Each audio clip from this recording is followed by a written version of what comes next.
One and all to the Monster Kid Playground. I am your host, Danvers, also known as John Faust in my simpler but no less ridiculous existence. My guest today has had a career spanning over 50 years. He has portrayed, that's right, he has portrayed Bozo the Clown, Captain 20, and the infamous titan among horror hosts, Count Gore himself, Dick Dyszel. Okay, we're right here. All right. Let's do this. Let's do it. Hey, John, how you doing? I I never knew your name. I always knew you as Danvers. So you know what? I answer to both. So I'm doing great. Thank you for being on the show.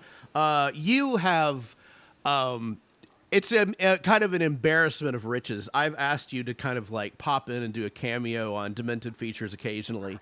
And oh my God, you like do this whole bit. And I was like, holy crap. Most people are like, congratulations, 12 years, whatever. You like, I just thought, wow, so I thank you so much for your support over the years. You have, you're just amazing.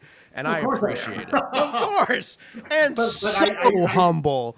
I do tend to overproduce, and I don't like doing things simply if I can make them complicated. So let's like. My God, you sound like me. So exactly, that's fantastic. You're going to Romania, you told me. Yes, as on the 31st, we fly out of the U.S.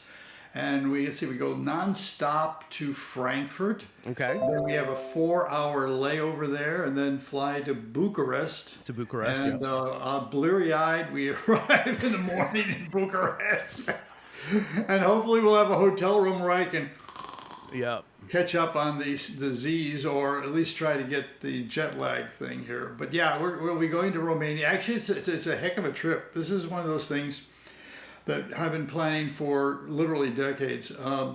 My wife and I both have family that came from Central Europe, Poland, Lithuania, Austria, and we're not going to Austria. We've been to Austria already, so we're going to do Romania, Hungary, Poland, Lithuania, Latvia, and Estonia. So we're going right up the Russian border, and I'm hoping Putin doesn't do anything stupid while I'm there. Yeah, I was going to say, please be careful in that part of the world, but. I went, I can't even remember. It may have even been 10 years ago, but I just remember it being unbelievably beautiful. I went to Brasov, and it's very much like, oh, this is what a communist town looks like. So it was really incredible. I didn't get to look around Bucharest very much, but I did go to Bran Castle, where Dracula, theoretically, but it was incredible. So I know you're going to have a great time. Well, yeah, and people ask me all the time, say, hey, are you taking the Count with you? Well, in spirit, I'm taking the Count. I can't take the Count in physically because we're only limited, because we're on a 4-week tour, and the tour says, you're allowed one suitcase. Yeah. And the Count by himself takes up a full suitcase. Yeah. So that ain't gonna happen. But I thought about this, I wouldn't want to. Vampires are out at night. Right. And it's very difficult to shoot a vampire, especially with white face at night, with a castle in the background that's kind of in the shadows, because the lens will just open up. So what we're going to do is I'm bringing the camera and a tripod, and we're going to take beauty shot. I've already got a scripts in mind of what I want to do, and we'll shoot the scenes that we need to shoot, and then when we get back, I can chroma key the Count into the scenes, and that way I can adjust both the front and back lighting. Yeah. So that's what we're going to do. I don't plan on doing too much outside of Romania. This is, a bit of work, but because I am going to Romania, and let's face it, the Count comes from Romania. Of course. They got to go to the old homestead, the castle, play in the dirt. That's right. And so we got to do that, but then the rest of it's just going to be kind of play tourist, and People say, "Oh, you're going to go look for the family homesteads," and I go, "No, I started that, and I talked to a couple of my cousins and some other people who have been there, and I'm going, there was a reason why my ancestors left there to come here." And it obviously wasn't great there. So why would I go look for something not great? Well, yeah, I was on the train, and you pass these villages that look like they could have been there 1,000 years ago and not changed one bit. So I'm sure, people it's gonna be a lot of fun. And hey, I was really impressed. Back in December, I did a podcast with a group called the Tampa Morgue, and I was doing a personal appearance, the first personal appearance here in Central Florida, in Tampa, and we were chatting, and after it was over, I happened to mention the fact that I'm doing this trip, and one of the guys, Tony, says, "You're coming to Lithuania?" And I go, "Yeah, my grandmother on my mother's side came from Lithuania, from Vilnius, the capital." He said, "It's funny you should mention that." He says, "Because while I'm part of the Tampa Morgue, I live in Vilnius, Lithuania." Oh, wow. So they the internet's great for that. So he said, "Hey," we've arranged it so that we'll be going out to dinner there when we're in Vilnius together. That's very cool. That's great. Yeah. That's amazing. What a coincidence too. He's gonna say we're gonna go out and enjoy some real native food, and I go, "Well, we'll see how that compares with my grandmother's version." You're gonna be on a tour though, right? Yeah, I'm gonna be on a tour. Okay. Which was interesting because I wanted to do this. I wanted to start in Romania. That was the important thing. Yeah. And then go up to Estonia, but I couldn't find. I searched all over the place for a company that did that whole thing. You could go to Romania, or you could do a tour from Hungary to Estonia. But I only found one tour that did Romania included it. And guess where they're based out of? Australia. Australia. Oh yeah, of course. Why not be all the way across the world? That makes perfect sense. It turns out that the tour director and his father came from Hungary and that area, and so they said, "Well, we know the area, so let's do these tours and let's include Romania." So that was cool. That's great. I'm looking forward to it. I'm glad that you have kind of a guide, because I was going to say my one warning is I got absolutely taken to the cleaners by taking a cab. Oh. Yeah. I mean, it was bad, but anyway. Well, we will be on a motor coach. Cool. From Bucharest to Warsaw, and then from Warsaw to Lithuania, we're actually going to fly. And I couldn't figure out why. It's not that far. But then I did a little research and found out that between Warsaw and Lithuania, there is a strip that goes from Russia to the coast.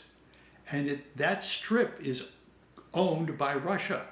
Oh, I bet. It goes across because it's their port. Yeah. And so they have, and basically tour groups just don't want to drive across Russian territory. I wonder why. Yeah. Crazy. So we're going to fly to Vilnius and then motor coach up. Long flights, but hey, look, I've been on a lot of long flights. We've done a lot of traveling. I'm from a young child. The families all went on vacations and so on. Matter of fact, in December, the web program. Matter of fact, I spent this morning building this Saturday's web program, which will go up at 3:00 on Saturday. And I'm going to continue doing that even while I'm traveling. I've already built the shows for the first 3 Saturdays in June. And I will find an internet someplace and put them up. But I have put up this show from 6 continents. Wow. And in December, Starlink permitting, we're going to put the show up from Antarctica. You're going to Antarctica? Oh, I'm so jealous. Like, that's like my bucket list thing to do. Well, that's amazing. I'm old enough now that I'm starting seriously checking off my bucket list. I'm no fool, you know. It was actually for the past 20 years or so. I've been watching contemporaries and die along the way. And although I try to keep myself in good health and fit, you never know. And I said, well, don't procrastinate. Boom, boom, boom. So yeah. And what I like about this one, it's gonna be a cruise on Seabourn, and we picked Seabourn because they have one peculiar advantage. Their expedition ships have submarines on board. Oh, wow. Yeah, they have 2 of them, and weather permitting, and that's the big case, because the captain has to approve the launching of the submarines. Because basically, the submarines that go under, once they're underwater, they're fine. Yeah. But to load in, you have to load in off the surface, and the water has got to be like a lake. Yeah. Because there's not much room for water to splash in. Yeah.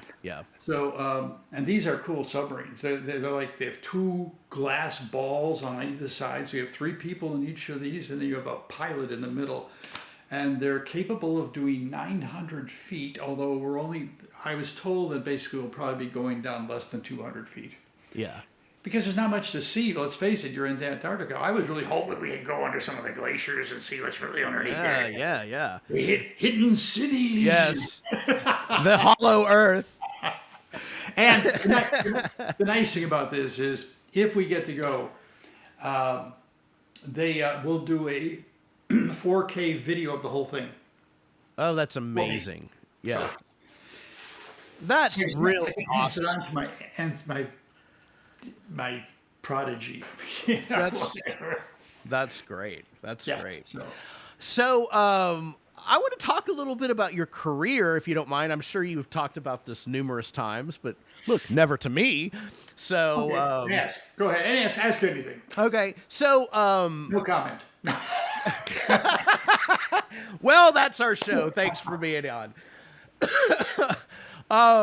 You were one of the original Bozo the Clowns. No, I won't say that. No. Okay. By the time I started Bozo in Paducah, Kentucky in 1971, and there were lots of Bozos. There's been over 200 people playing the clown. Now, Larry Harmon, who owned the copyright and trademark, never acknowledged the fact that there was any other Bozo other than himself. As a matter of fact, when I signed the contract to do Bozo, I had to acknowledge the fact that I would never publicly, or particularly on credits to the show, say that I was playing the clown, because this is Bozo. There's nobody playing it. Right. But there were lots of people. It started back in '53, so that was like 20 years earlier. Okay. So I was a rock and roll DJ just out of college.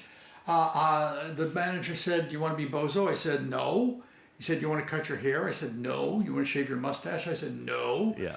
"You want to stop chasing girls?" I go, "No." And he said, "Well, we want you to go talk to this guy from Larry Harmon, because we want to send 2 candidates to training to see who's best." And I said, "I don't want to go." He said, "I'll pay you more." Ooh. Yeah, that's the magic. That's the magic phrase. I went to talk to Nate, and he said, "Well, you like kids?" "No." "Will you shave your hair?" Blah, blah, blah. "No." So next thing I know, I'm on a plane to Dallas, where I had to shave my mustache off and train. This was great, because what it did, I was a broadcast major at Southern Illinois University, and my dream was always to be a rock and roll DJ, which I had achieved, even if it was in a small town. I was always fascinated by television and movies, so to be on television was fine. I knew a lot about radio and how to produce on radio. I didn't know much about producing on TV. So in 1 week in Dallas, I learned how to produce a TV show, how to put makeup on. And admittedly, this is the Bozo way of doing it, but it was a good background. And the white makeup lent to putting that on when I took on the role of M.T. Graves, which was a vampire in Vampire Horror Host in Paducah, which I did. And that preceded Count Gore. Oh, yes. Matter of fact, that's kind of a funny thing. Yep, I was working for WDXR radio. 50,000 watt rocker. Man, we were having a good time. Nice. Yeah. But I was sitting in the conference room before we went on the air, and there, the general manager, who was not much older than me, but he was a promoter. He promoted bands and shows and stuff like this, so he knew what he was doing. And we were watching these film opens, like the 8 o'clock movie, Saturday night at the movies, whatever. And it was like 2 o'clock in the morning. He asked myself and a couple of the jocks to sit down and give opinions. He said, I'll buy you beer and pizza. So we're sitting there drinking beer and pizza for a couple hours. And I'm kind of in the back of the room watching this, and up came this open for Night of Terror with M.T. Graves. And I said, hey, that's what we need, a hosted horror showcase. And Lewis turned around and said, you're hired. He said, what do you mean I'm hired? He said, I know you have a cape. And I did. I mean, this was the 70s. My girlfriend made me a cape. He said, you'll probably have a tux if I know you. I said, well, yeah, I have one left over from prom days. He said, so you're halfway there. We'll buy you a coffin, and you sound like Bela Lugosi, so you're hired. So here was the deal. Because this was a radio TV complex, it was a brand new facility, beautiful facility.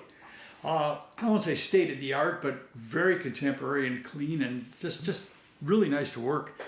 So I'd get up and do my morning radio show, and then I would take a break for lunch. Then I would come back to the station, and I would do a live hour Bozo show every day. Wow. Then I would take a break, have dinner, then come back and be the night radio news director. And sometimes the reporter going out and cover things like city meetings and stuff like that. On weekends, on Saturdays, I was the 10 o'clock news anchor. So at Saturday at 10 o'clock, I would anchor the news, run it. It was a half-hour newscast, went to 10:20. I'd throw it to the sports guide. I had 10 minutes to run into the bathroom and get into the count. My God. Wow. And then run out there and then do a live show until midnight or so. Yeah. Then on Sunday, I came back. I was air shifting, which means I would make sure that I put the stuff actually on the air, unless I was doing Bozo personal appearances, for which I was never compensated. By the time it was all over with, I was putting in a 100-hour work week. Oh, my God. And after about 9 months of this, I was burned out. I can't imagine lasting that long. Yeah, well, then in addition, I got married, and my wife was saying, do I ever get to see you? Yeah. I said, well, maybe. That's so anyway, crazy. The bottom line was in early 72, I said, I went to the owner. I said, look, I'm burned out. I can't do all this. He said, well, I'll cut you back. I said, no, I'm really, really psychologically burned out. Yeah. So I quit. But before I quit, I called the folks at Bozo, and I said, hey, Doug, my trainer, I said, Doug, I'm burned out. I can't do this. Dwayne, who went down into Dallas, he's very capable of doing the show. He said, well, what are you going to do? I said, well, I just sold my car, sold everything I could get my hands on, turned it into cash. We bought a couple of tickets to Europe, a Eurail pass, and I said, when I run out of money, I'm coming home. He said, well, how's that long going to be? I said, about 3 or 4 months. He goes, you can't go away that long. He said, well, watch me. Yeah. He said, I said, but here's the deal. When I'm back, I want another job as Bozo, because I'm good. They do a great show. And I will give you a call, and you find a nice job in a major market. So I hung up, and a couple days later, he gives me a call. How about Washington? I'm thinking he's Washington State. No, Yeah. It's Washington, D.C. I said, well, I don't know much about Washington, D.C. It's full of statues and parks and politicians. And politicians, said, yeah. They need a Bozo. Okay, well, I'll talk to them. He said, but they need him now. I said, nope, I quit because I'm burned out. He said, 2 weeks. And I go, nope. So he said, well, we'll talk to the guy. So I talked to the program director, Jim Reed, and we finally compromised on 3.5 weeks, and I came back. I went to work I went from the 77th to the 8th market, which isn't a bad jump. No, not at all. And we put the Bozo show on the air. It was actually on the air, but the guy who was doing it hated it, and they fired him, and they hired me. I took a couple of months, and I built the show up, and we had it going really good. And then come the fall, that was June 10th or 11th of 72. Okay. So then they said, well, we want you to do this other character, this Captain 20 guy. I said, what does he do? He says, nothing. He doesn't have a show. What does he do? He just drops in and promotes other shows and runs contests. I said, that's not my bailiwick. I don't want to do it. He says, you don't have a choice. You're under a union contract, and it stipulates that as a staff announcer, you can do anything. We can have you do anything we want. So, with much chagrin, I did Captain 20. I didn't like it. I was unhappy. I said, I'll tell you what. This shows you what kind of businessman I am. You're paying me to do this You're not paying me to do this Captain 20. It's under my contract. Well, damn it. Then I want to do my vampire horror host. Yeah. You're still not going to pay me for it, but I want to do it. I want to talk dirty to adults at night. There you go. Yeah. And we fought about this for about 6 months. And finally, I controlled Bozo. So for Halloween, I had MT Graves, my character as MT Graves, actually on the Bozo show. We did split screen. And so that was kind of a demo. And they said, oh. And then finally, the general manager finally said, okay, we'll do it, but I don't like the name. We have to come up with a different name. And this is a story that people always say, where'd you get the name from? And I said, well, it's really simple. I went into the general manager's office. It was a small office. I was standing right up against his desk, and the wall was right behind me. And he said, well, we need some title with some gore in it. I go, how about this? Count Gore! He goes, I like it, but we need more. And I was flabbergasted. I said, what the hell more do you need? I said, you need something. And I turned around and I looked at the wall. I said, you need something off the wall? Like Duvall? How about Count Gore Duvall? And he goes, I like it. We'll use it. Yeah. Okay. So people say, well, where'd you come up with that? Well, off the wall, Duvall, okay. And every day I drove past the Duvall funeral home. Oh. And as I was leaving the office, I noticed that on his desk was a book by Gore Vidal. Okay, so that's what I would always, assume that came from. And that's what Gore Vidal assumed, that he was not happy and let everyone on the cocktail circuit know it. And I could care less. Because I was the only station on-air personality, I ended up going to a lot of these cocktail parties representing the station. And I never ran into Gore Vidal. But I understand that he was not pleased about this, but there's nothing he can do about it. And I never played off of him. I mean, I never mentioned him on the show. Yeah. Period. So that's where that came from. So I don't know. I would have been very happy if I had offended a politician like that. So whether intentional or not. Actually, it was interesting. 2 years ago, I got an email from the Gore Vidal estate saying that they have no problem with me using the name. Oh, my thank name you so much. That I've been using now for 50 years. And I just said, thank you. Thanks. I appreciate that. Great. All right, so that's the history of it all. That's really interesting. I didn't know about the funeral home part. That's really cool. Yeah, I've been very, very fortunate. I wanted to be a rock and roll jock. I ended up getting into TV. Never wanted to be in front of the camera. I never did any acting before that. Matter of fact, I didn't take my first acting course until 2001. Oh, okay.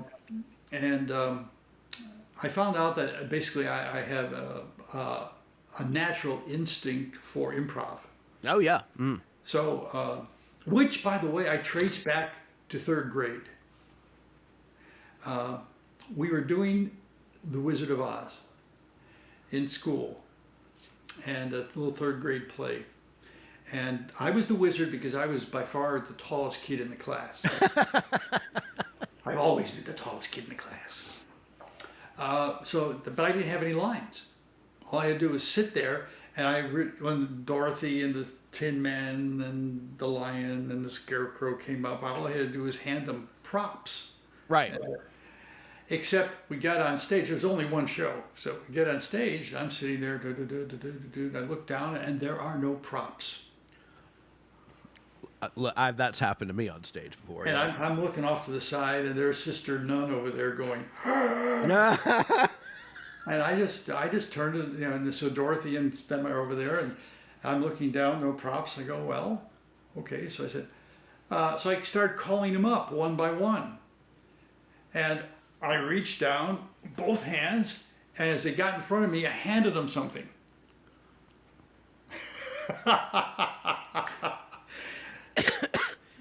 I mean, for a third grader who has not been exposed to that before, I mean, that's impressive. Well, it's make believe. I was good at make believe. Of course, yeah. Yeah, and that's what's acting, but make believe. Of course, So, yeah, absolutely. But it's. I've been very blessed. I've had an incredible career, and it's not over. I think I love all your posts, and you're doing live shows, and I just think it's so cool that you're keeping the character going, and there's the same energy, and it's very inspiring. So anyway, Well, ask me what the future holds. Quick. Dick, what does the future hold? Artificial intelligence. Yes, it does. Yes, No, I'm serious. In December, the end of December, coming up on New Year's, I wanted to put up on social media because it's like you, like every horror host that's worth their salt, they've got a bunch of social media accounts out there, and I wanted to put up just a little, Happy New Year kind of thing, and I had a picture of the Count with a stemware, toasty kind of thing. And so I put that up there, but one of the social media sites said, no, we don't take stills, it has to be a video. Okay. And I said, oh, wait a second. This is a 10-second thing. You want me to set up the studio, spend an hour getting in and out of makeup and costume and setting all this stuff up for a 10-second piece? Not a chance. Yeah. No. So I remember somebody saying, there are now things out there that you can take stills and you can animate them. Mm-hmm. So I find a spot and I upload this photo and it comes back and goes, wow! No sound, but just, and it looks really good. Yeah. So I said, this is cool. Yeah. And I started investigating AI. Subsequently, I have several accounts with several platforms. It's the Wild West out there. Mm-hmm. It changes every day. Companies come out with new and better and free for a little while. Then another company comes along, new and better and free. So you keep riding the free. Yeah. So subsequently, I have created 3 characters. My fortune teller, this exotic beauty, Mahandra. She's my fortune teller. I'm in love with her. She's so beautiful. I now know what God felt like. Whoa! I did that. Of course, I can't touch her because she's just make believe, but that's okay. Then I wanted a mad scientist, so we have Dr. Reginald von Creep, and he does things. The first piece, which goes up on my Roku channel in July, will be where he's a big fan of all the major wacko scientists, including Doc Brown. So he decides he wants to build his own time machine, except he can't afford a DeLorean. So he tries to use the stuff that he got from Doc Brown and put it in a Yugo. I mean, it's a funny bit. And then you see this picture behind me? Yes. Okay, that's And my that's been on portrait. your set like forever too, hasn't it? 1975, it was presented to me by young Eleanor Herman, who was a junior high school student at the time, as her first foray into television as the Countess von Stauffenberger. And her mother painted this. Her Oh mother was the wow. portrait artist for the state of Maryland. She did all the governors and all the officials and all the. Oh wow. And the deal was she would do this if her daughter could come on my show and give it to me. I thought this was a prank when they all proposed it. So I sent off a little snapshot, and I thought this was all over. She comes on the show, presents me with this oil portrait. So it's been on my show for more than 50 years, and I had a meeting. I was up at the American Film Institute earlier this year. In fact, it's spring. And I met with a bunch of friends from Baltimore. We went up there and had some pizza and I said, look, I want to show you what I'm doing. And I want some feedback, because I find these people, these are my fans, these are my friends, and they're really good at feedback. And I don't have any feedback here in Florida. I need that. So we're doing these things, and one of the, Lori B, she said to me, why don't you try to animate the portrait? I hadn't thought about that. So I tried. The first one was absolutely hilarious. Matter of fact, I'm thinking about doing a show called Count Gore's Misadventure with AI, with just my failures, because the stuff you see is demos. Yeah. They've been working on that hard. Yeah. It's not their first shot. No. Yeah, yeah. So, but my second one was really good, and I saved it. And I've come up with I package it as Count Gore Duvall's Portrait Tales, and we have a zoom into the portrait, and then we fade to a close-up, and the portrait talks and said, yeah, he's been on the wall like a fly for 50 years, and now it's time to tell the tale. And then what I do is I have this great vortex kind of thing like Doctor Who, and he says, in 1986, the Count was in this situation, and this is what happened. And then we do clips from my old shows. I love that. And then we shorten them, just one piece. But now we set that set up, we do the piece, and then the vortex goes back and says, there are more where they came from. And then we zoom out and the whole thing runs, depending on the clip, 2.5 minutes. So Yeah. So it's going to go on social media. This is not going in the program. This is going on all the social media that takes video. What a great idea to do that, though, and frame it around that. I love that. Well, see, one of the things, I didn't want to deal with social media. I didn't want to deal with AI in creating movies and short stuff.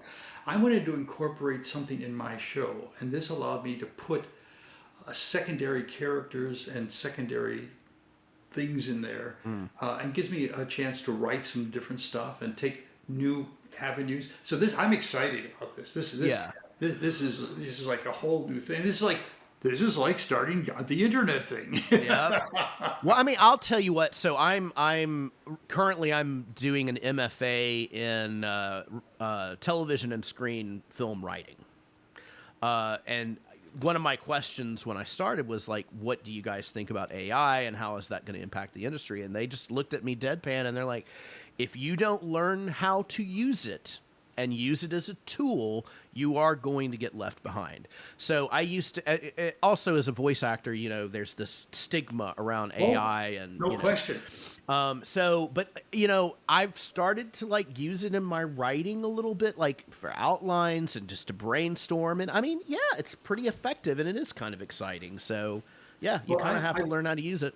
I've never gotten into the writing part of it except for one experiment. I went on a chat GTP, and I wanted to see what would happen if I said I'm going to do a monologue and gave the parameters for AFI. And it was really unfunny. Yeah.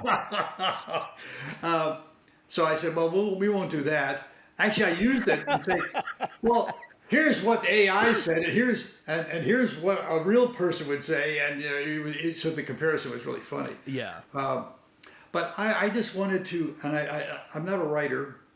The stuff I write is very short, but I'm a graphic person, and I wanted these characters, and I've been having a lot of fun with them. I mean, Lori. I'll see Lori in July when I go back up to DC. I've got to give her a big hug and something or another, because this was just wonderful. Yeah. Yeah. Yeah, and that's the way my career has been. I stumble onto things. Yeah. And then I incorporate them and make them work for me. And okay, that's fun. Yeah, of course. Yeah. Work. Yeah. So let's talk about like when the internet came around. I mean, of course it's just but like back in my day, people don't realize the early internet was a pain in the ass because it took forever to upload stuff. So what was your, I want to say, learning curve to get into that? Well, the learning curve was money, not how not to spend it. I was running, when I left Channel 20, in addition to a bunch of other things, I started a DJ company. I was the first all-CD DJ company in Washington, D.C. Oh. And for 25 years, I was a mobile DJ. I did about 1,000 weddings, lots of parties. I got into the fashion show business, so I was doing major fashion shows in the Washington, D.C. area. Wow. I provided sound systems and music for Redskin players at personal appearances. I mean, I was very active off camera and I love music. I love music entirely. Mm-hmm. I can't play it, but I can mix it. I can present it. Yeah. And I'm a good Well, I mean, MC. that seems like a perfect segue from, doing rock and roll DJ into, mobile DJ. Yeah. Yeah. But we had just moved to Chicago. My wife had gotten a transfer. She was working for the federal government, and she got a transfer and promotion to go to Chicago, which was basically both of ours hometown. We both grew up in Chicago. We met in Chicago. Mm-hmm. So we. I'm reestablishing the DJ business, and part of the expensive part is advertising. Printing up 4-color process brochures and stuff. Yeah. And I go, there's got to be a better way. I don't have to put all this money out. And this AOL would send this stuff out. These little discs. Oh God, yeah. 3 times a week I'd get one. So those discs. I got my little Packard Bell, and I said, I started doing advertising on internet for my DJ company. And then, very few people know this, I had this great idea. I said, well, this would be perfect for putting pictures on. Mm-hmm. So I started a company called Celebration Pages. And what we did is we would go to people and they say, give us 15 or 20 photographs. We'll scan them, we'll put them together, and give us a little backstory, and we'll create a picture page for you on the internet. Mm. And you pay me. Yeah. And I got a small business, but it was, I didn't see beyond that. Yeah. Like Facebook or anything like that. This was just, we could take pictures and put them up there and charge people to do it because they don't know how to do it, but this is new. But the internet was just there wasn't enough traffic. Right. These people would put up there, no one's seen it because they don't know how to get there. So that faded fairly quickly. But I said, this was like in June of 98. I said, we don't have enough bandwidth to do streaming anything. But I think I want to take creature feature because I own the rights to the show. I own the rights to the character. Matter of fact, right after the general manager and I came to agreement on what the name will be, I went down to my office and typed up a letter explaining that I created the character, I created the name, I own the character, I own the name, I own all the intellectual property rights that I will create for the company as long as I'm with the company. And I got them to sign off. That's so smart. I got them to sign off on it. Good. So I have that. That's so smart.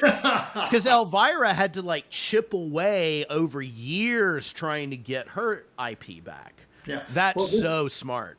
I don't know. It just occurred to me. I wanted to own it. This is even before George Lucas, did the whole Star Wars thing. So Yeah.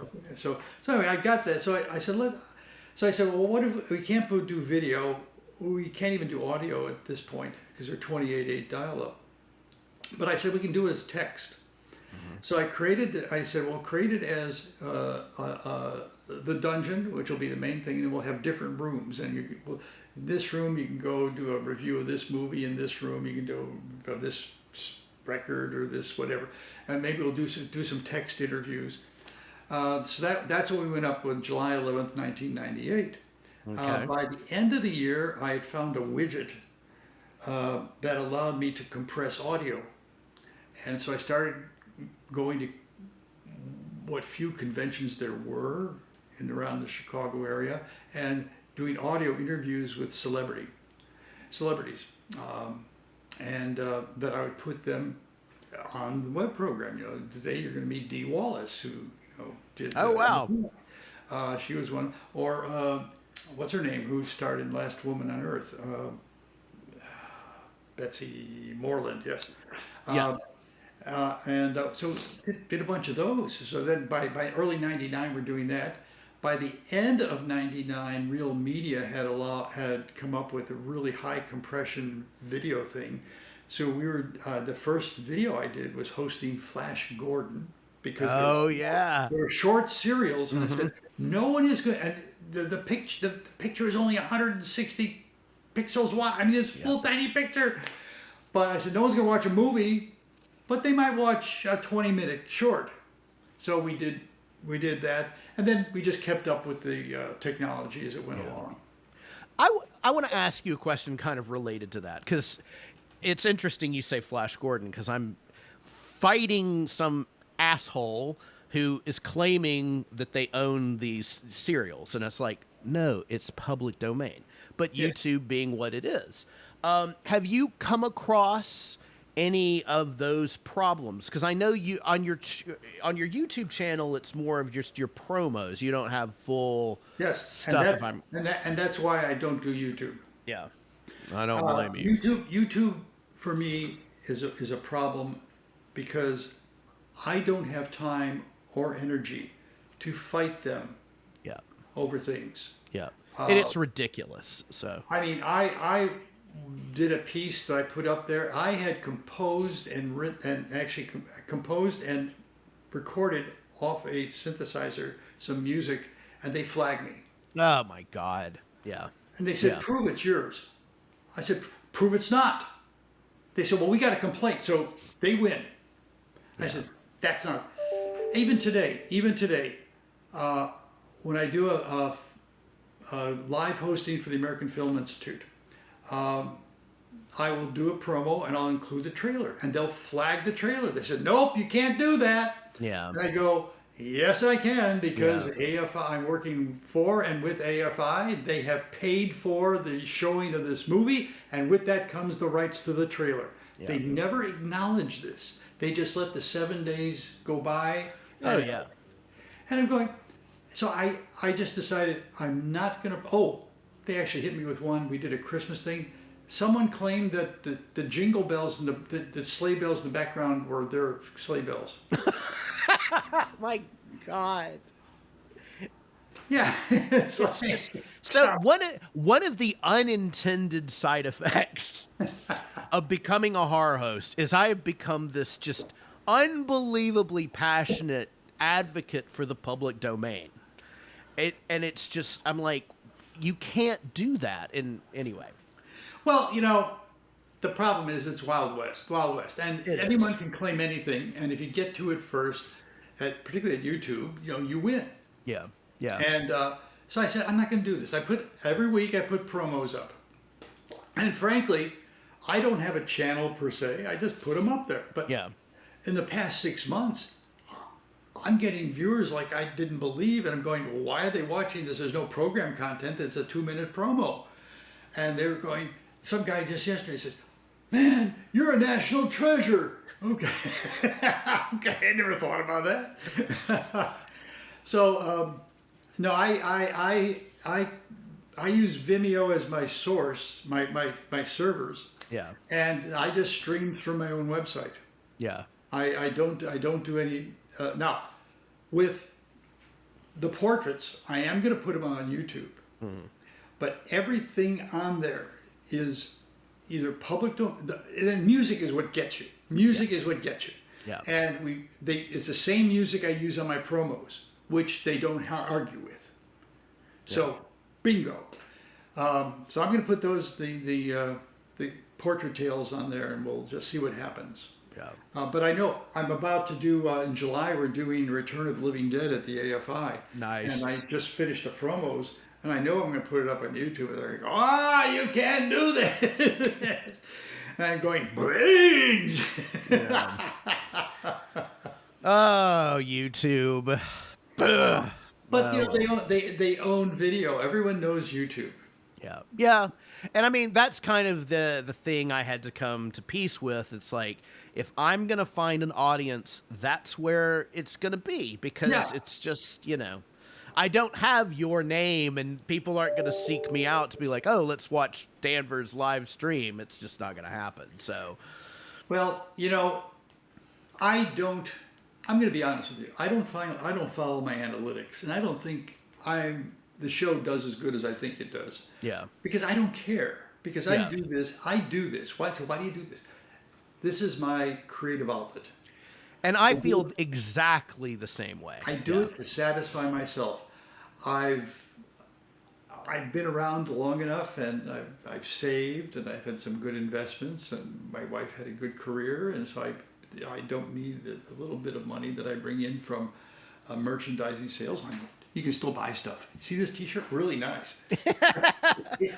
Everybody go and buy one right now.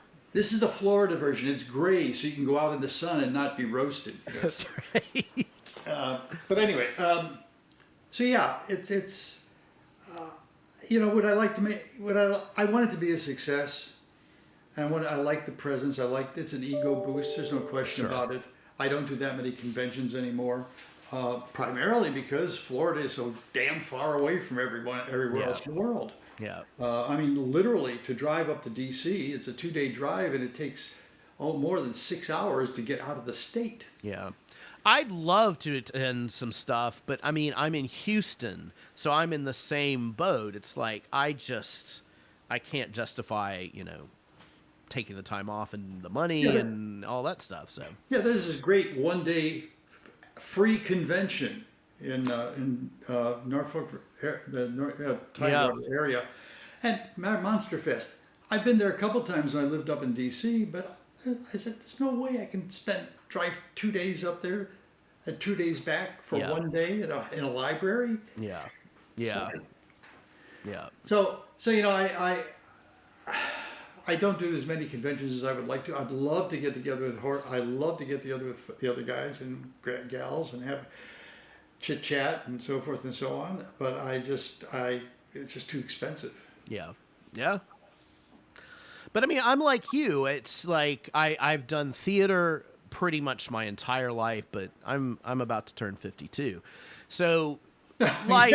Young whippersnapper.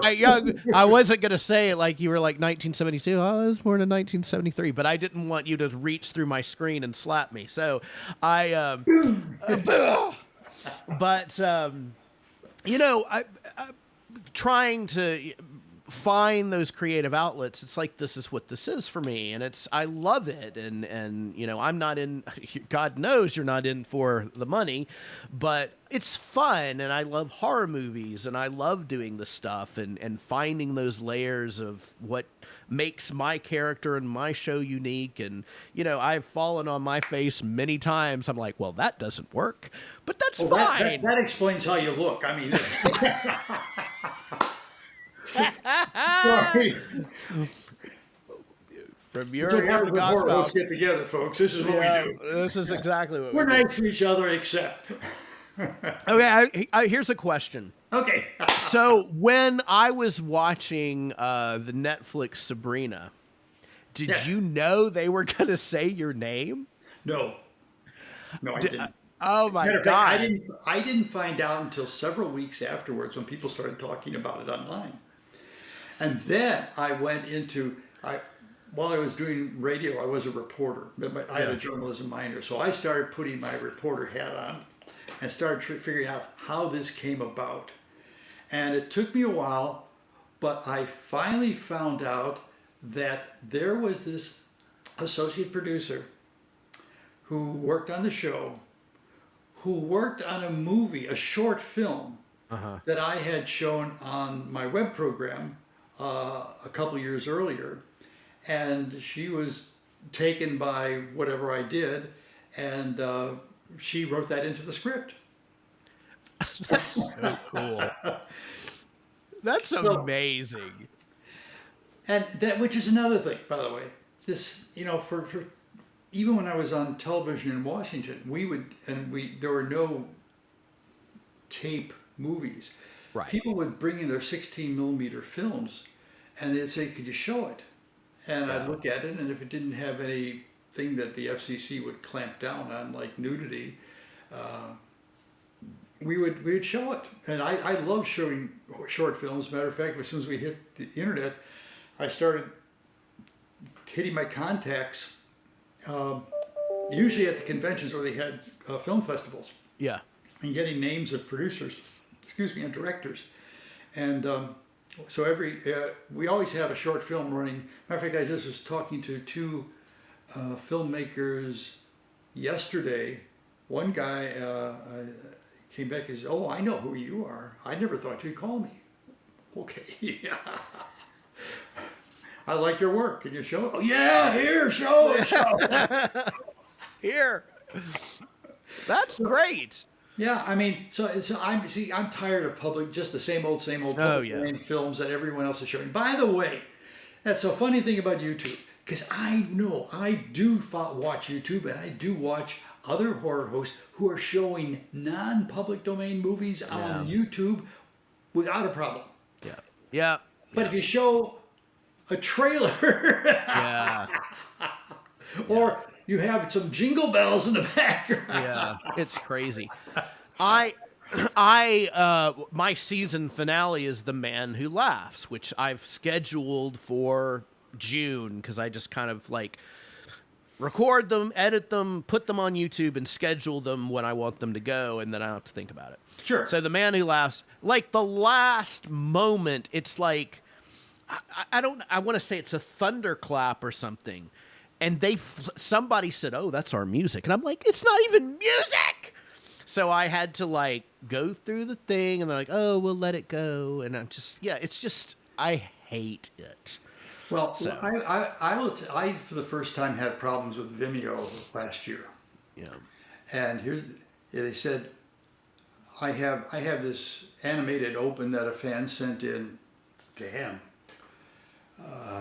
Probably in the early 2000s. Very nice, and it is.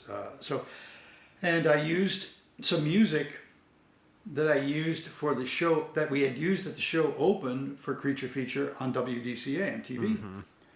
And, okay, well, I knew that we had blanket rights through ASCAP and BMI to use anything we wanted on TV.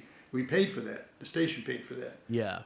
And I just assumed that it went along with, if you produced it, the piece would go along. But evidently someone claimed they owned this piece of music. Well, the piece of music was actually the very first 12 seconds of a Spike Jones piece off of a Spike Jones album. Yeah. Which my audio guy had taken off the Spike Jones album. And I went back and I said, "Well, look, this is legitimately mine." Because I even had, here's the slate and here's the actual piece that we put together, 1973. Mm-hmm. And as a broadcast station, we had the license for this, and it's on here, and the license should carry over. And the guy said, "No," and they said, "No, this person claims that they own all the Spike Jones stuff." Well, I spent 2 weeks searching ASCAP, BMI, trademark office, everyone, trying to find out who actually owns this. Yeah. I couldn't find it. And I was really getting frustrated. So I went back. I did find where they used it. Okay. And I listened to it. And they stole it off of me. Oh, for God's sake. Yeah. And then turned it around. Because what we did, they had this 12 seconds, and then I hit it with a thunderclap. And the Spike Jones didn't have a thunderclap. Right. They just went into the music. And I listened to them, and they didn't clip all of the thunderclap.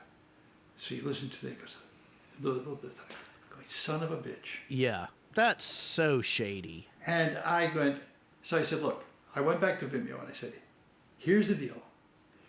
This guy's a charlatan. He ripped it off of me, and now he's turning around and claiming it's his.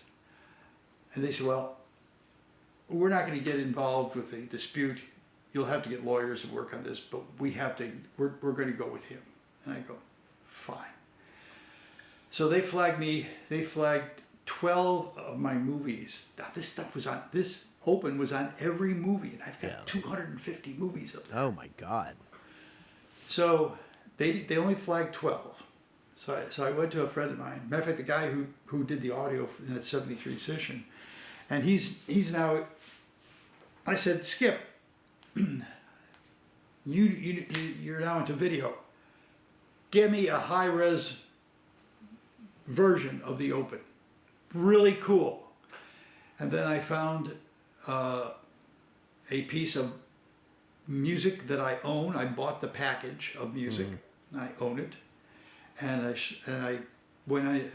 we put it together. So now, as I replace things on Vimeo, I'm editing in the new Open.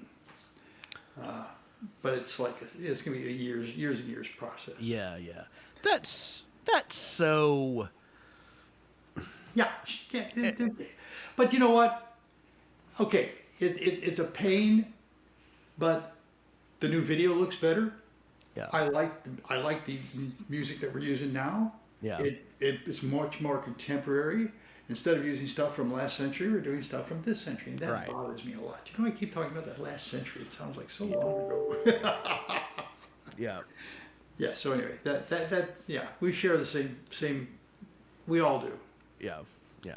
It's I won't harp on it, but it's just it seems so unfair, and I just hope that at some point someone stands up and the laws kind of get cleaned up a little bit, but who knows what's going to happen. I don't think it will, because things are moving so fast. Matter of fact, that's where AI is coming in.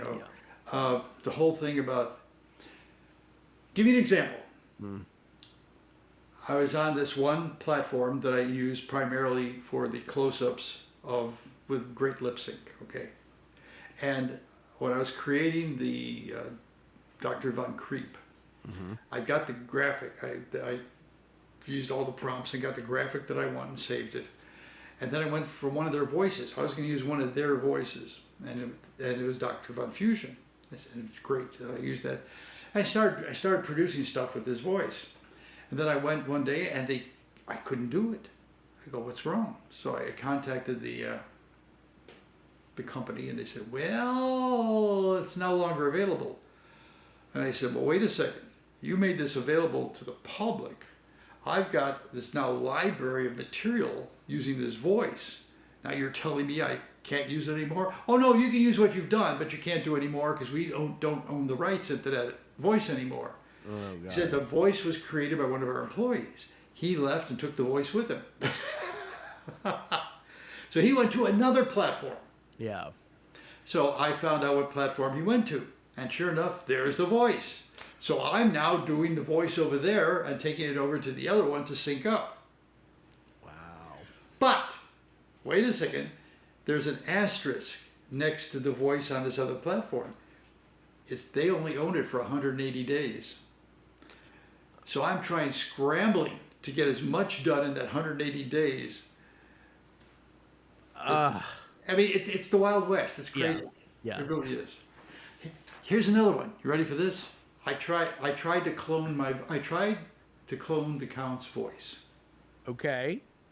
So I went through a 2-minute thing using all the words that I could possibly think of that you'd want to have. And recorded it, generate, came back, it stripped the accent off. Oh God. I went to 2 other platforms, stripped the accent off. Ah, that's so weird. And finally, I go on a couple of forums, and they said, "Oh yeah, if you want to use accents, you got to go to a platform that's in Europe." Wow.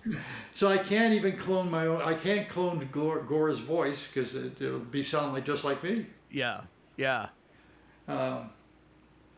One of the things I wanted to do was actually have celebrities, particularly dead celebrities, of some of these public domain movies, make comments about why they really did this movie that almost ruined their career. Yeah. And I find out that that's a whole area you don't want to get involved with. Yeah. Because while the movie may be public domain, the image of that person actually carries on past death to the, at least currently, it's being interpreted that the survivors, the estate owns his image or her image. Yeah. So, and that's not voice, it's just images. Right. And I'm going, and voice is another thing altogether. So Yeah. I'm just staying away from all that stuff, and I'll create my own characters. And yeah. Well, I know that's why, like, Lon Chaney and Bela Lugosi, they're action figures that NECA has put out.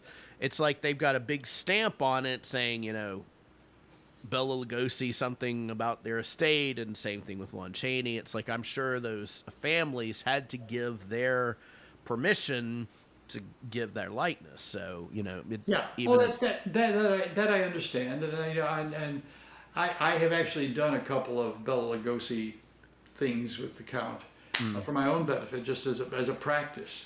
Yeah. And they're fun. I can't show them to anybody, but they're fun. Yeah. You can't clone a celebrity's voice, No. and you can't use their image. So other than that, they're free game. Yeah. Yeah. Yeah. Well, it's like, what's the old adage that if you can think of it, there's porn of it. So that's what they're concerned of. So Yeah, well, and I'm sure that someone somewhere down the road is. Well, I actually, for RavenCon, which is one of the conventions that I do up in Richmond, which I usually bootstrap along when I'm up there doing AFI. Then the following weekend I'll probably do RavenCon since it's up in the area. I did a workshop on my experience with AI so far, and hopefully I was trying to get more people who do AI to share their experiences with me too. It was a very sparse audience. yeah. But I just to demonstrate, I took a picture. I did a still frame of Gore in the studio, and then I then voiced it, and then made it lip sync, and it came out pretty damn good. I mean, good enough that if I'm in a situation like this whole thing started back in December, where I need a quick video, maybe a quick promo, something. Maybe I got a last minute personal appearance and I need to get. I can do that now with AI. I can. That's really cool. And I mean, it's a great example of using it as a tool that, you're doing it with your own image and making kind of life a little bit easier so that you're not having to set up the studio and set up the lights and the audio and the makeup and the costume. And it's a huge pain in the ass. So yeah. So again, AI is a tool for me. It's a fun tool right now. It's a little scary because you never know what it's going to do with voices and stuff like that. So I'm trying to stay away from that. And then I'll be honest with you. I love this fortune teller character. I just haven't figured out how to use her. Yeah. She's just so doggone beautiful, and so silky voice, and which is actually it's a very common voice on platforms. It's called Lily. But my problem is, as a writer, I don't know how to write in a female voice. Okay. I can write in a male voice. I can write a male talking to a female. But If you want some help, I well, am a writer. well, Just let me know and I'll help you. I went back to remember I mentioned Eleanor Herman who gave me that? Well, she's turned into a writer amongst other things. She has like Okay. 7 or 8 novels out there. And Wow, that's great. I said, Eleanor, I need for you to give me an idea of how a female would be, how a female character like this would talk. So, because I'm going, all this good stuff is not up on the internet yet. Yeah. Because I'm not going to start it and then take a month off to go to Europe and then come back. And that makes total sense, yeah. So come basically in July. The first Dr. Von Creep appears on my Roku channel. I just rolled him into Killers from Space. So I did an open, a close, and then the middle segment is just the doctor coming out and explaining his time-traveling Yugo. I love it.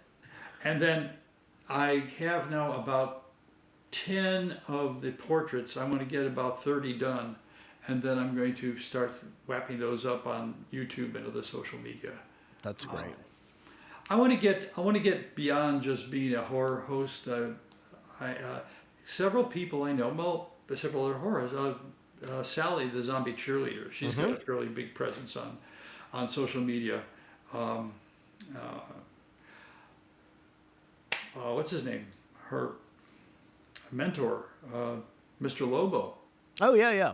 Yeah, he's got a big. Matter of fact, Lobo is probably one of the only horror hosts that actually lives off of his income as a horror host. Oh wow. And that says a lot. I mean, he's got subscriptions and various other things that people buy and so forth and so on, but which I have not gone down that road. But he's quite a merchandiser, quite a businessman. So, and I mean that's great. That's not my thing either. I'm very shy about promoting myself, but at the same time, I'm like, you kind of have to, but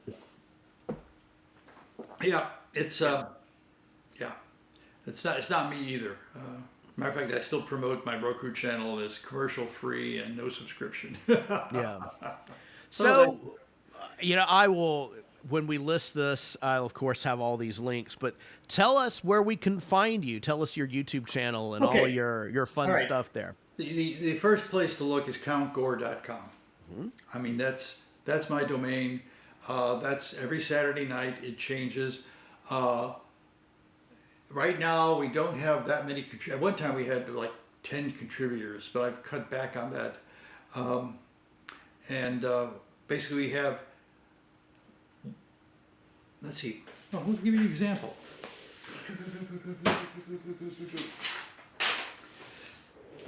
This week, if you go out there right now, you'd be able to watch King of the Zombies, that great film with Mantan Moreland. I love it.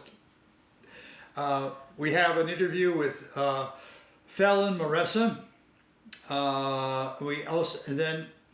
We're in the second week of a short called Ring Wing Go Away. So when King of the Zombies went up, and I alternate. 1 week, like King of the Zombies will be up, and then the following week, which is this week, we'll have another short called Twilight Time, but we'll leave the feature up. So we're rotating there's always a new film. It's either a short or a feature, like that. We have interviews, Todd Stark, who is the horror nerd. He goes around and does all these conventions, and he's been very generous in providing us with interviews with contemporary celebrities, most of which I don't know who they are. Yeah. And then we have the Unimonster, John Stevenson out of, I think it's Indianapolis. He's a walking encyclopedia of horror history and movies, and he does essays with us. And we have a contest. So basically, every Saturday night there's a new something or another. It's either a film or a short and other stuff, and that's at countgore.com, and that's done. You can any phone, tablet, computer or whatever. Roku channel obviously is a Roku channel. Yeah. You can go to the Roku store, and then if you search Count Gore GE, and that it should pop up right away, and then you can just load it, and at the beginning of every month, either the first day of the month, or depending on Roku has some strange scheduling here. Yeah. But it's the first couple of days of the month. We put up 4 movies, so there's one per month. The idea was I want to curate this. I'm not going to have a gajillion movies that you got to spend hours searching for what you want to see. Right. Here's what I'm giving you this month. Yeah. And if you like it, watch it. If you don't, go away. Now we have then more interviews, and then we have 2 shorts. This fall, I'm changing that around. That mix around. We're going to have 4 features, 4 shorts, and 2 interviews. Because I've got a lot of people making movies, and the shorts are really good. Yeah, I love seeing what other people are doing, and there's such creativity out there. So, and if I can help promote it, I mean, I can't afford to pay for it, but if I can help promote it, I do know a couple of people who I've promoted in the past have actually gone on for careers in Hollywood, not necessarily as directors, but they are now part of the Hollywood establishment. And I've kept in touch with some of them. That's how I got onto Sabrina. Yeah. There you go. That's amazing. I am so happy for you, and I'm so happy that you're getting the notoriety that you've worked so hard for. Well, and I think it's awesome. Just living long enough. Well, that's true too. But I'm going to be fully honest, and I'm not even going to edit this out. I have to pee so bad. So we can wrap this up. Yeah, sure. Okay. But Dick, thank you so much for being part of this. I love you to death. I love your content, and thank you so much for the support over the years. You're very welcome. I always like going out, and obviously promotion is promotion. I love reaching out to new people. I enjoy talking to people who understand the horror hostess genre. And it's always fun talking to another person in the same boat. We could commiserate each other. That's right. Commiserate is right. I'll be honest with you. One of the things, a little history. During the 90s and early 2000s, I was always kind of a little upset with Cassandra Peterson. She would do conventions, and she would be as Cassandra, except for maybe one appearance by Elvira. And I always said, people are coming here to see Elvira. Yeah. But, I now understand. She did not like the wig. It was very heavy, very cumbersome. And she just wanted to be herself. And occasionally I like to be myself. When I do conventions, Gore's always there. I don't do conventions as Dick. But, frankly, again, if someone says, well, we want to have you in costume. I'll say, well, yeah, but you've got to match my production schedule. I'll tag you onto a production schedule. Now, we don't record that often. We record 2-3 months ahead of time, sometimes more. But I'm going to do a session in July, a short session in July. So, but I've been doing it long enough that I'm tired of putting. I killed Bozo because I got tired of the makeup. Well, I mean, I'll tell you what. So I have chronic dry eye. So putting the Danvers makeup on would irritate me to death, and I'm just like, I'm not going to do it anymore. So I've gone to red glasses now, and I'm just like, I'm not putting the makeup on. I'll put the costume on, but and I'll do goofy stuff, but I just can't do the makeup anymore. Yeah, well, if we get too many more wrinkles, back obviously before he died, I was still living up in the deep. Was I? Maybe not. Maybe I went up there. Anyway, I had an opportunity before he died to go up and meet John Zachary. Yeah. And this was on my bucket list. So myself, Halloween Jack, and Carlos Borloff, the three of us, drove up to New York, and we got to spend an afternoon with him. He wouldn't let us in his apartment. I got in, but that's because I had to use the bathroom. But one of his fans actually has created a space in his basement that has a lot of the props that he used. So we got to spend an afternoon there. Each of us got interviews. I got a series of interviews with him that I occasionally put up. And again, he stayed. Excuse me. I was up at 4 this morning. Oh, I'm sorry. I'm scrambling to get all this stuff done before we leave. So when I take this computer with me to the Eastern Europe, it's all there. All I got to do is go transfer the files. It's all there. Yeah. So, but he stayed fit, and he covered the wrinkles well. Yeah. I mean, I remember when he passed, and we did a little tribute to him. But I mean, he was 100 years old, and I'm like, that's just amazing to me. So well, I've got a target. My dad made it to 102. Wow. I'm not sure I want to go that long. I mean, I'm not sure I do either, but he didn't have a fan base, and my family is far away, so I don't have close family. I only have one grandchild. We were just at her 13th birthday this past weekend, but I have a fan base that kind of keeps me alive, and plus what we do here, it's not golf or whatever. This is actually very creative. But when you get to my age, the systems start failing, and they're failing. Yeah. And you try to compensate, and you go, okay, what's gonna break next? So it's like I don't have the problem he had, which is how lonely you get.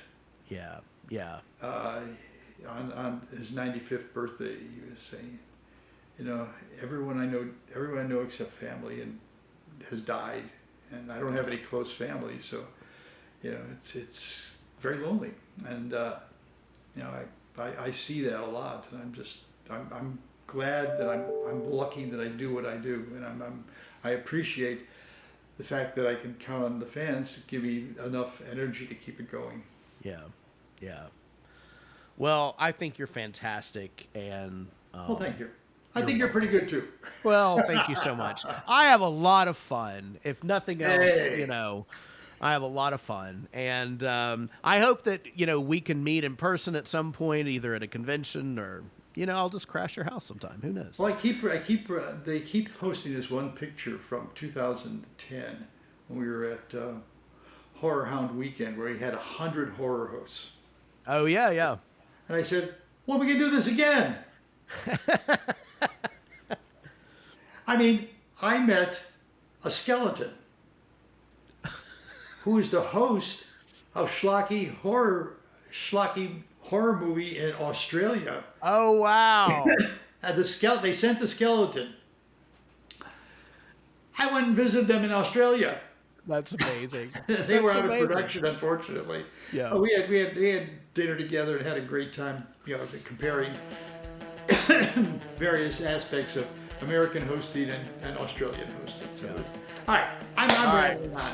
That's totally fine. Thank you for the invite. Absolutely. So, if there's anything, and I'm serious about this, if there's anything I can ever do for you, please don't hesitate to reach out and ask me. I will not hesitate. I'm very, very open to asking people for help. Help! Help! All right, Dick, thank you so much for being a part of this. Until next time, I am Danvers, a.k.a. John Faust. This is Monster Kid Play. I am Count Gore the Ball, and may all your blood be warm. Perfect.